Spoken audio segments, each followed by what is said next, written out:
ఉన్న బంగారాన్ని విడిపించి ఆ రోజు ఆన్లైన్ రేటుకే మేము కొంటాం. Sharma gold company. నమస్కారం, వెల్కమ్ టు సుమన్ టీవీ. నేను గీతాంజలి. ముందుగా అందరికీ దేవి శరన్నవరాత్రుల శుభాకాంక్షలు. 4వ రోజున నవరాత్రుల్లో అమ్మవారిని ఏ విధంగా పూజించుకోవాలి, అమ్మవారి అవతార విశిష్టత ఏమిటి, అలాగే అలంకారాల్లో అమ్మవారు ఏ అలంకారంలో మనకు కనిపిస్తారు, అమ్మవారికి ఎటువంటి నైవేద్యాన్ని సమర్పించాలి, మొత్తంగా 4వ రోజు అలంకారం అవతారంతో మనం ఏం నేర్చుకోవాలి, వీటి గురించి వివరించేందుకు ప్రస్తుతం మనతో పాటు ఉన్నారు శ్రీ విద్యా ఉపాసకురాలు, ప్రముఖ ఆధ్యాత్మికవేత్త, లలితా పరివార్ ఫౌండర్ అరుణ పేరి గారు. వారితో మాట్లాడి మరిన్ని విషయాలు తెలుసుకుందాం. అమ్మ నమస్కారం. నమస్తే అమ్మ. శ్రీమాత్రే నమః. శ్రీమాత్రే నమః. ఎప్పుడు చక్కగా అలా నవ్వుతూ ఉంటారు.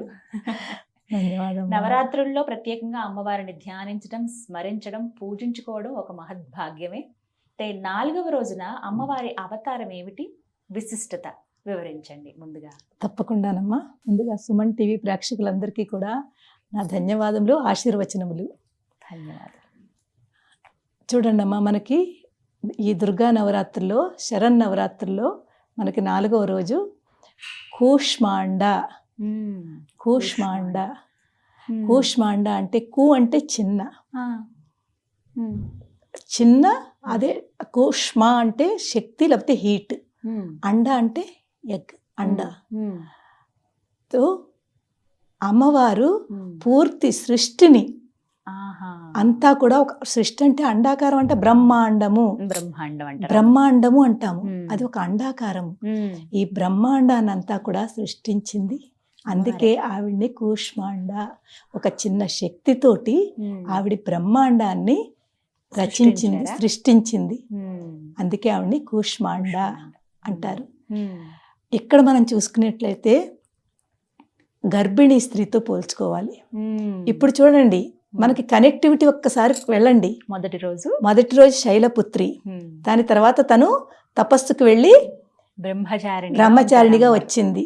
దాని తర్వాత మనకి వివాహం చేసుకుంది, చంద్రగంటలాగా.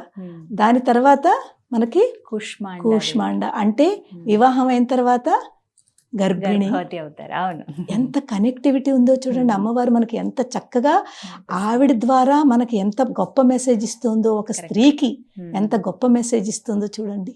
అమ్మవారి యొక్క వేరువేరు రూపాలు అక్కడ కాదు, ఇక్కడే ఉన్నాయి.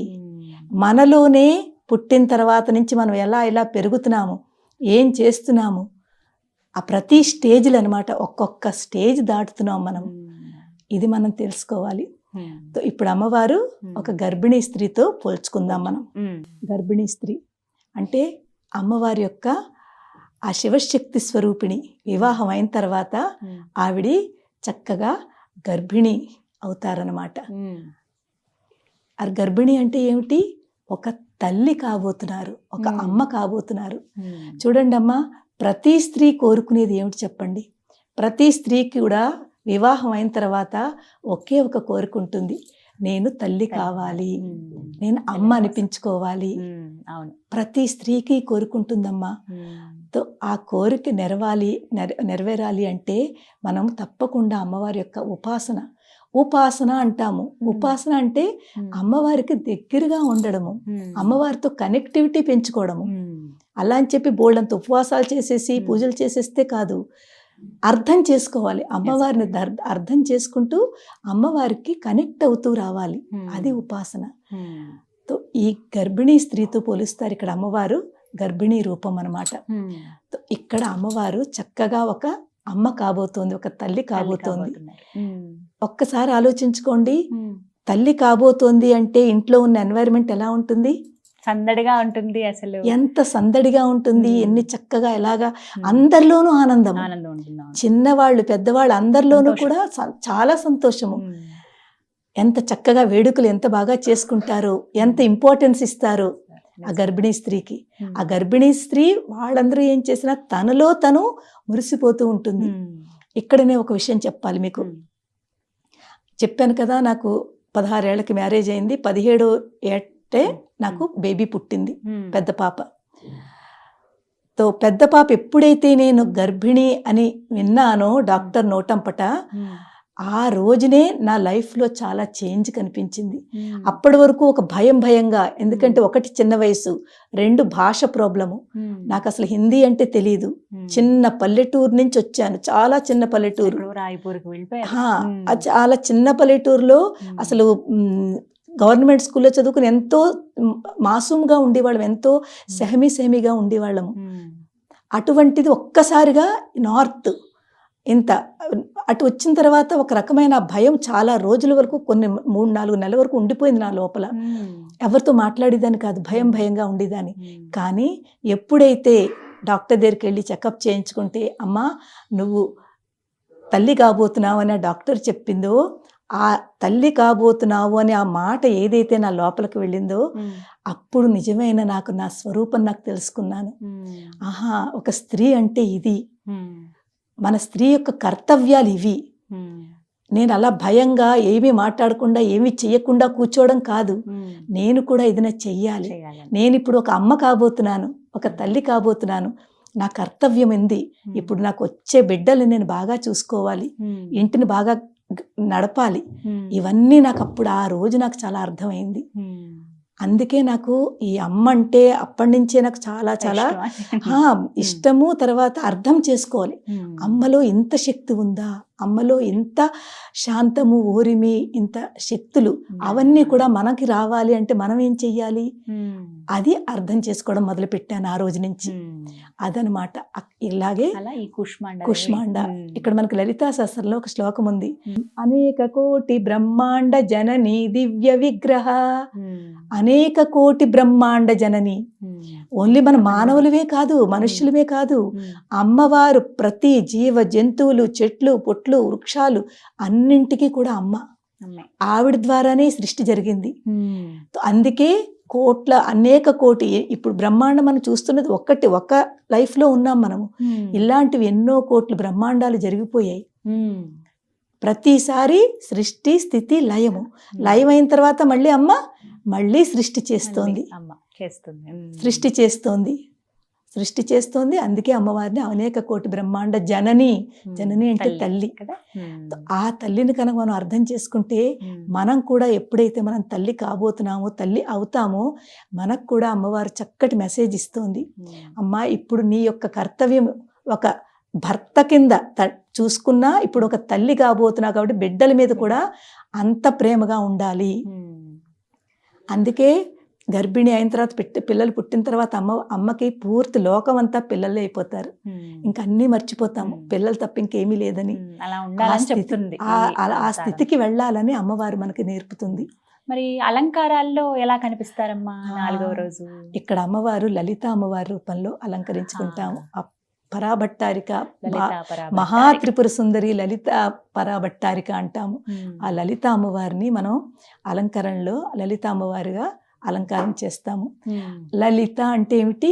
లాలిత్యం ఇచ్చి పోషించే తల్లి అంటే మనందరినీ కూడా ఎంతో చక్కగా, ఎంతో ప్రేమతో మనందరినీ లాలించి పాలించి పోషిస్తోంది తల్లి, ఆ లలిత అమ్మవారు. ఆ పేరులోనే అంత గొప్ప మీనింగ్ ఉంది. మహాజ్ఞానమిచ్చే శక్తి, ఒక ప్రేమమూర్తి, ఒక కరుణామూర్తి ఆ లలిత అమ్మవారు. ఈ రోజున అమ్మవారికి నైవేద్యం, అమ్మవారికమ్మ అన్నంతో చేసిన ప్రతిదీ కూడా ఆవిడకి చాలా ఇష్టము. పరవాన్నం చాలా ఇష్టం, పులిహార, దద్దోజనము, ఇవన్నీ కూడా అమ్మవారికి చాలా ఇష్టము. మనకి ఏది వీలుంటే అది అమ్మవారికి నైవేద్యం పెట్టచ్చును. ఈ లలిత అమ్మవారికి ఈ రోజున పఠించవలసినటువంటి మంత్రం, ఇక్కడ లలిత అమ్మవారి తరఫు నుంచి చూసుకుంటే, ఓం శ్రీ లలితాదేవ్యై నమః. ఓం శ్రీ లలితాదేవ్యై నమః. అదే కనుక మనం లలితా శాస్త్రం చదువుకుంటాం, ఐం హ్రీం శ్రీం శ్రీమాత్రే నమః. ఐం హ్రీం శ్రీం శ్రీమాత్రే నమః. ఇది కూడా చాలా పవర్ఫుల్ మంత్రము. అలాగే ఇక్కడ మనం కూష్మాండ అమ్మవారి తరఫు నుంచి చూసుకుంటే, ఓం దేవి కూష్మాండ్యై నమః. ఓం దేవి కూష్మాండ్యై నమః. ఇదనమాట. మీరు ఈ 3 నామాల్లోనూ ఏది పట్టించినా పర్వాలేదు, 3 పట్టించినా పర్వాలేదు.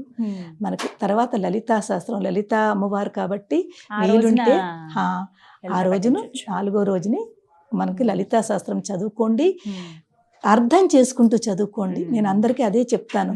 చదువుకుంటూ వెళ్ళిపోవడం ముఖ్యం కాదు. నిజం. మనం అందులో నామాలు ద్వారా మనకి ఏమిటి అర్థం అవుతుంది, మనం ఏం గ్రహిస్తున్నాము, దాన్ని మనం ఎలాగ అప్లై చేస్తున్నాం మన మీద, అది తెలుసుకుంటూ మనం చదివితే కనుకైతే చాలా గొప్ప ఫలితాలు కలుగుతాయమ్మా.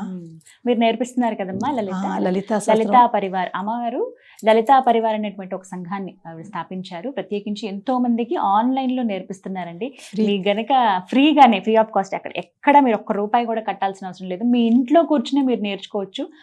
నేను మీకు స్క్రీన్ మీద అందిస్తాను నెంబర్ ఒకటి, వాట్సాప్ నెంబర్, అలాగే లింక్ ఏదైతే ఉంటుందో అది పంపిస్తానండి. మీకు వీలైతే కనుక, మీకు తెలిసిన వాళ్ళు ఎవరైనా ఉన్నా కూడా, మీరు ఏ దేశంలో ఉన్నా, మీరు ఎక్కడున్నా సరే చక్కగా కూర్చుని మీ ఇంట్లో నేర్చుకోవచ్చు. ఆ లలిత అమ్మని చక్కగా పూజించుకోవచ్చు, లలిత సహస్రనామం పఠించవచ్చు. ఇక్కడ మనం లలిత అమ్మవారి ద్వారా మనకి ఏం ఫలితం కలుగుతుంది, ఏం నేర్చుకుంటున్నాము.